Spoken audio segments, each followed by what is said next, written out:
गेल्या 2 वर्षांपासून लुटीच्या एका प्रकरणात फरार असलेल्या शफीक शेख या आरोपीला बाजारपेठ पोलिसांनी अटक केली आहे।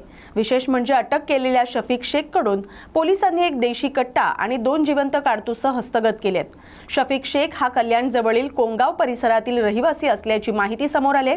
शफीककडे देशी कट्टा आणि जिवंत काडतुस का होती, तो शस्त्र घेऊन कुठल्या उद्देशाने फिरत होता, याचा सखोल तपास आता पोलीस करतायत।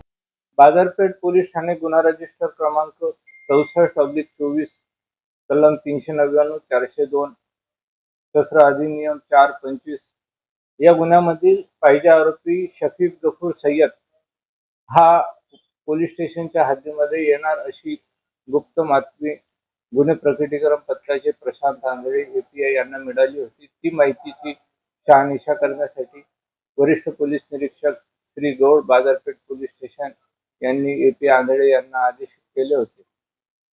माहितीचा आशय घेऊन त्यांनी सापळा रचला असता संशयित इसम हा त्यांना दुर्गा माता चौकाच्या जवळ मिळून आलेला आहे। त्यांनी त्याची झडती घेतली असती त्याच्याकडे देशी बनावटीचा एक गावठी कट्टा, त्याच्यात 2 जिवंत कारतूस आणि एक कार अशामध्ये तो मिळून आलेला आहे। ती गुन्ह्याच्या अनुषंगाने ताब्यात घेतली, त्याच्यावर रितसर गुन्हा दाखल करण्यात आलेला आहे आणि हा आरोपी यापूर्वी प्रिपरेशन ऑफ डेकोर्टीमध्येही वॉन्टेड होता।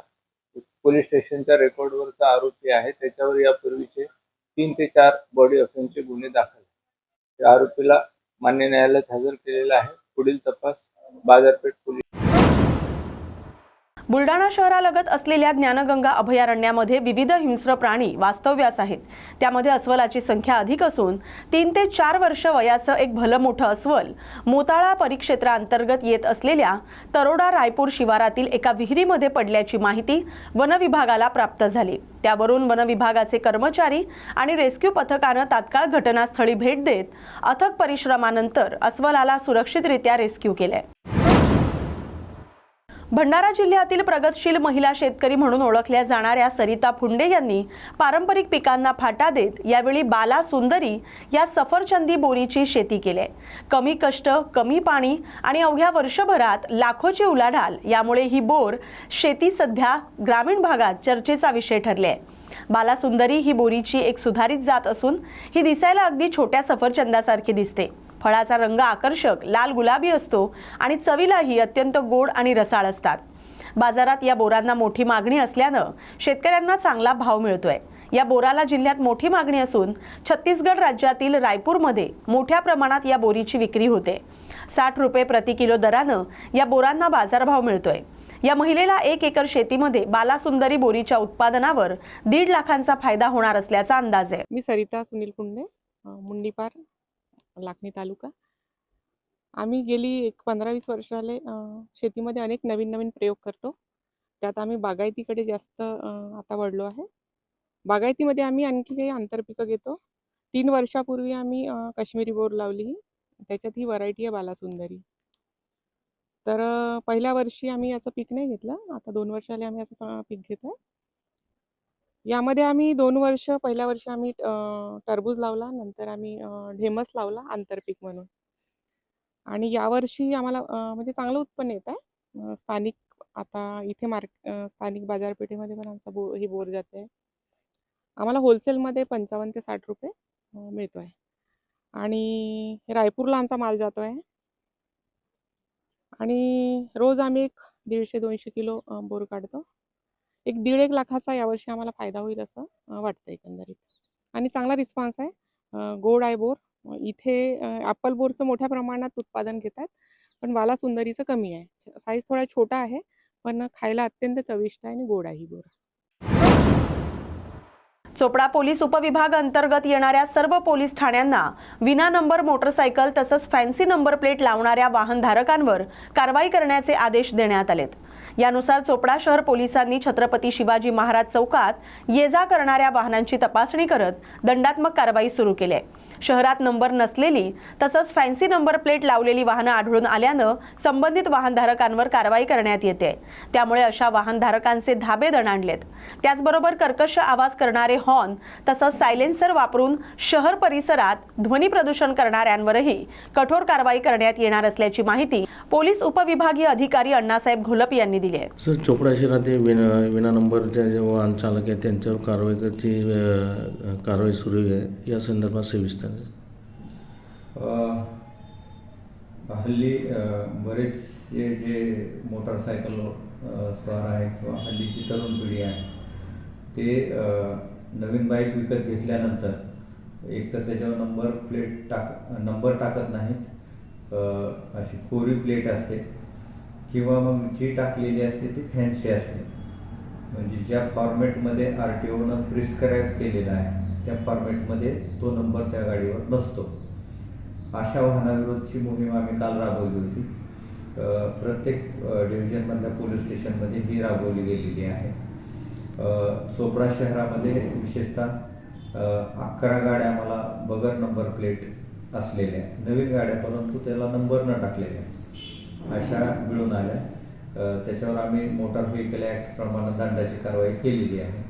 तसेच फॅन्सी नंबर प्लेट असलेल्या काही गाड्या मिळून आल्या, त्याच्यावर पण आम्ही मोटार व्हेकल ॲक्ट प्रमाणे कारवाई केली आहे। सर, वाहनधारक जे कर्कश आवाजचे जे हॉर्न लावलेले आहेत किंवा सायलेन्सर आहे यांच्यावर काही कारवाई करण्यात येत आहे का? हो हो, काही लोकांनी वेगवेगळे सायलेन्सर लावून कर्कश आवाज काढले जातात। बाजारपेठेतून किंवा लोकांना त्रास होईल अशा पद्धतीनं ह्या वाहनं चालवली जातात, त्यांच्यावर सुद्धा आम्ही कारवाई करत आहोत। ठाण्यातील घोडबंदर रोडवर भीषण अपघात झालाय। 5 ते 6 गाड्यांमध्ये समोरासमोर टक्कर झाले। यात गाड्यांचं मोठं नुकसान झालंय। ठाण्यातील घोडबंदर रोडवरील गायमुख घाटात सकाळी 7च्या सुमारास हा अपघात झालाय। यामुळे घोडबंदर रोडवर मोठी वाहतूक कोंडी झाली होती। सुदैवाने या अपघातात कोणतीही जीवितहानी झालेली नाही। आगामी महानगरपालिका निवडणुकांच्या पार्श्वभूमीवर भाजपचे आमदार डॉक्टर परिणय फुके यांनी कार्यकर्ते आणि मतदारांमध्ये उत्साह निर्माण करणारा नवा आणि ठळक राजकीय नारा दिलाय। कटोगे तो बटोगे, कटोगे तो फसोगे या प्रभावी घोषणेद्वारे त्यांनी एकजुटीचा आणि सावधगिरीचा संदेश दिलाय। डॉक्टर फुके यांनी आपल्या भाषणात स्पष्ट शब्दात सांगितले की समाज, पक्ष आणि विकासाच्या दृष्टीनं एकत्र राहिलो तरच आपली ताकद टिकून राहते। फूट पाडणाऱ्या शक्तींच्या भूलथापांना बळी पडलो तर आपलंच नुकसान होईल। त्यामुळे कोणाच्याही खोट्या आश्वासनांना, अफवांना आणि दिशाभूल करणाऱ्या प्रचाराला बळी न पडता कमळासमोरील बटन दाबून विकासाला साथ द्यावी असं आवाहन त्यांनी केलंय। कटोंगे तो बटोंगे, आणि जर या लोकांना जर आपण मतदान दिलं, चुकीने तिथे काँग्रेस, कारण हे निवडून येऊ शकत नाही, चुकीने तिथे काँग्रेस निवडून आला तर आपल्या प्रभागाचा विकास होणार नाही। जो विकास संपूर्ण महाराष्ट्राचा होऊन राहिला, जो विकास संपूर्ण देशाचा होऊन राहिला, जो विकास संपूर्ण शहराचा होऊन राहिला, कुठेतरी तुमच्या प्रभागाला त्याच्यात ब्रेक लागणार, हेच तुम्हाला सांगतो। आणि कुठेही तुम्ही कोणाच्या अफवा भूल थापायला न जाता, कोणाच्या अफवा प्रचारात न पडता फसू नका। कारण मी आता नवीन नारा दिलेला आहे, बटोंगे तो फसोंगे।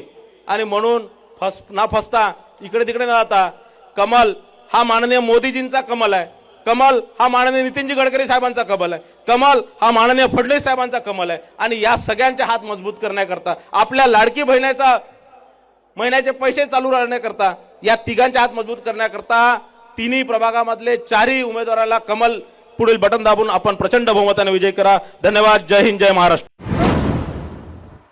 नवी मुंबईतील सानपाडा प्रभाग क्रमांक 19 मध्ये शिंदे गटाला मोठा धक्का बसलाय। सानपाडा प्रभागातील तब्बल 18 पदाधिकाऱ्यांनी राजीनामे दिल्याने राजकीय वर्तुळात खळबळ उडाली। शिंदे गटाचे नेते मिलिंद सूर्यवंशी यांच्यासह उपविभाग प्रमुख, शाखा प्रमुख तसंच महिला आघाडीच्या पदाधिकाऱ्यांनी राजीनामे दिले आहेत। उमेदवारी न दिल्यानं नाराज होऊन हा निर्णय घेतला असल्याचं सांगण्यात आलंय। सानपाडा परिसरातील सोमनाथ वासकर आणि त्यांच्या एकाच घरातील व्यक्तीला उमेदवारी दिल्यामुळे आमच्यात तीव्र नाराजी असल्याचं पदाधिकाऱ्यांनी स्पष्ट केलंय। मिलिंद सूर्यवंशी आणि सानपाडा परिसरातील पदाधिकारी भाजपमध्ये प्रवेश करण्याची शक्यता वर्तवण्यात येते। एकाच वेळी 18 पदाधिकाऱ्यांचे राजीनामे दिल्याने नवी मुंबईच्या राजकारणात हालचालींना वेग आलाय। एबी फॉर्म दिला होता आणि 3 वाजता एबी फॉर्म रद्द करून तिसऱ्या व्यक्तीला त्या ठिकाणी उमेदवारी दिली। त्यावेळेस आम्ही वरिष्ठांना सांगितलं होतं, शिवांगीने सांगितलं होतं वरिष्ठांना, की आम्ही एक वार्ड सोडून ज्या ठिकाणी तुम्ही ज्याला तिकीट दिलं ते वार्ड सोडून आम्ही 3 ठिकाणी आम्ही काम करू। आणि 3ही ठिकाणी काम करताना सोमनाथ वास्कर असेल, त्याची बायको कमल वास्कर असेल, रामचंद्र पाटील असेल, या तिघांचंही काम आमच्या सर्व मंडळीने घरोघरी जाऊन केलं। त्यावेळेला रामचंद्र पाटीलची मुलगी रुचा पाटील निवडून आली, कमल वास्कर फक्त 60 मतांनी निवडून आली, सोमनाथ वास्कर 110 मतांनी निवडून आला। जर सूर्यराव कुटुंबियांनी, शिवांगी सूर्यराव, आम्ही आमच्या सगळ्या पदाधिकाऱ्यांनी जर त्यावेळेला यांच्या विरोधात काम केलं असतं तर हे नगरसेवक झाले असते का? कारण पहिल्या निवडणुकीत तर मी यांना खिशातून मदत केली होती पैशासहित, काही नव्हतं यांच्याकडे काहीही नव्हतं। त्यावेळेला आमच्या सर्वसामान्य सगळ्या लोकांनी त्यांना पैशासहित मदत केली। दिलेले पैसे उपकार काढू नयेत, पण ही परिस्थिती सांगायची एक आहे की यांना प्रत्येक वेळेला आम्ही मदत केली, आम्ही स्वखर्चाने यांना निवडणुकीत मदत केली। आणि आता जेव्हा आमची वेळ आली, आमची कामं जी आहेत, शिवाई महिला मंडळाच्या माध्यमातून महिलांना सक्षमीकरण करणं, त्यांच्या पायावर उभं राहण्यासाठी विविध उपक्रम राबवणं, हे उपक्रम शुभांगी सूर्यरावने वेळोवेळी घेतले। गेली 20-25 वर्ष त्यांनी सेवा केली। आणि जेव्हा आता उमेदवारीची वेळ आली तेव्हा हे सोमनाथ वास्कर दुसऱ्या पक्षात होते, ते विरोधी पक्षात काम करत होते, अनेक वरिष्ठ नेत्यांना शिवीगाळ करत होते, अनेक लोकांना आमचा त्रास देत होते। त्यावेळेला आम्ही कार्यकर्त्यांची बाजू घेणं किंवा समोर एखादा त्रास होते त्याची बाजू घेणं चूक आहे का? ही चूक जर पक्ष बांधणीसाठी चुकीची असेल म्हणून आम्हाला तिकीट दिलं नाही का, हा प्रश्न आहे।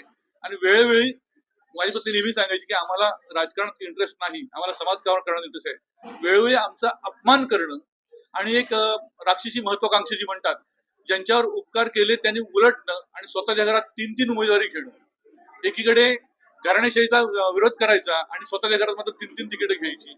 त्या ज्या उमेदवार दिलेल्या आहेत 19 मध्ये, बरोबर ना, उमेदवारी मागितली होती, त्यांच्या विरोधात पक्षाने, शिवसेना पक्षाने जे उमेदवार दिलेले आहे त्यांचं काम काय?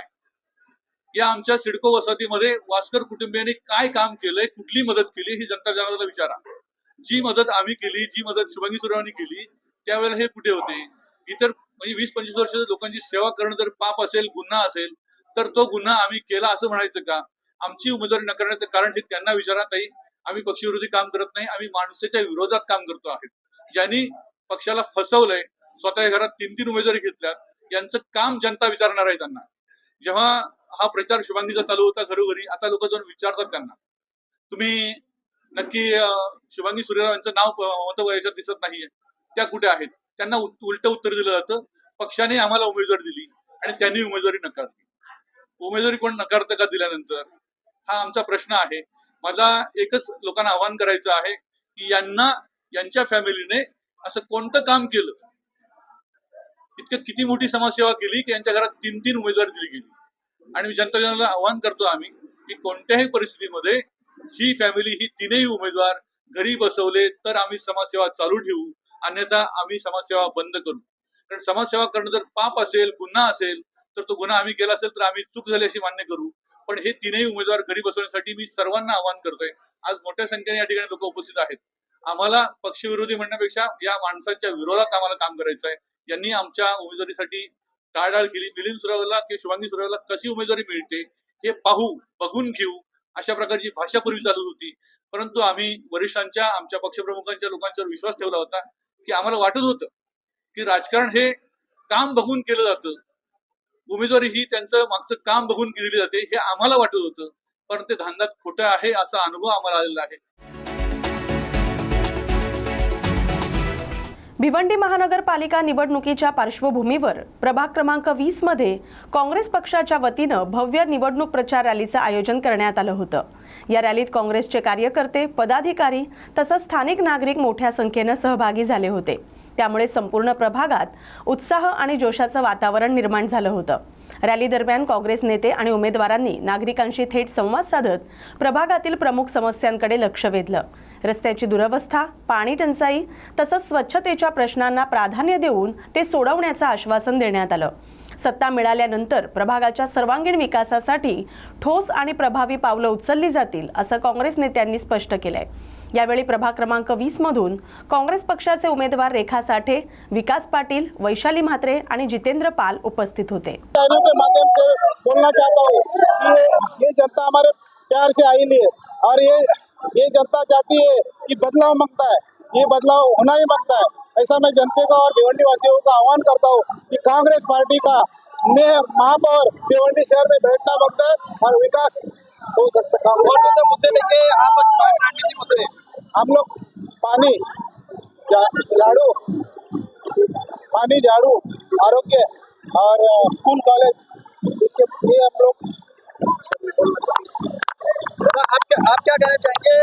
विशाल जन सैलाब यहाँ पे निकला हुआ है, वार्ड में किस तरह की समस्या है देखने को मिली है, जनता की समस्या का समाधान किस तरह करेंगे? आपके लिए धन्यवाद जो आप पूछ रहे हो। अपना पहला मुद्दा है गटर, पानी, सबसे बड़ा मुद्दा पानी। और जो हमारे इधर के लोगों को तकलीफ है उसके लिए जो घर बिल बनने में तकलीफ होता है और बाकी काम कोई नहीं करे, जनता चाहती है बदलाव। और एक मैं उत्तर भारतीय हिसाब से बोलता हूँ, जहाँ यहाँ ज्यादा उत्तर भारतीयों का है, सबसे बड़ा हमारी लोगों को तकलीफ है तो हमको टिकट नहीं दिया बीजेपी ने। आज कांग्रेस के माध्यम से जो टिकट मिला है और जिससे ज्यादा मैं चाहता हूँ कि बदलाव किया जाए। इस बार उत्तर भारतीय आए हैं मैदान में और कांग्रेस को बहुत पूर्ण बहुमत से बनाई जाए सरकार। मॅडम तुम्ही काय सांगणार? एवढं सांगणार गटार पाणी रस्ते कॉमन एवढ्या महिलांना सुरक्षा आणि मॅडम तुम्ही काय सांगणार? कोणकोणते मुद्दे घेऊन तुम्ही जनतासोबत जाणार आहे? आतापर्यंत जनतेसमोर 4च मुद्दे मांडतात: गटार, पाणी, रस्ते. या पलीकडे सुखसुविधा आहेत. नागरिकांमध्ये त्याची जागरूकता व्हावी आणि महिलांची जी सेफ्टी आहे त्याच्यावर विचार करण्यात यावा. म्हणजे मुलं गांजा, ड्रग्स, गुटखा वगैरे हे घेऊन जे त्रास होते नागरिकांना, स्थानिक लोकांना, चोरीमारी होते, त्याच्यावर कुठेतरी आळा बसावा यासाठी आमचे प्रयत्न असतील आणि मुलांना कसं व्यसनमुक्त केलं जाईल यावर आमचा पुरेपूर अभ्यास असेल आणि त्याप्रमाणे पुढची वाटचाल करू. जनतेला काय आव्हान करणार 15 तारखेला? तुम्ही आम्हाला काँग्रेसचे जे उमेदवार आहेत त्यांना पॅनल मतदान करून एक सत्ता हाती घ्यावी आणि त्यानंतर परिवर्तन बघावं.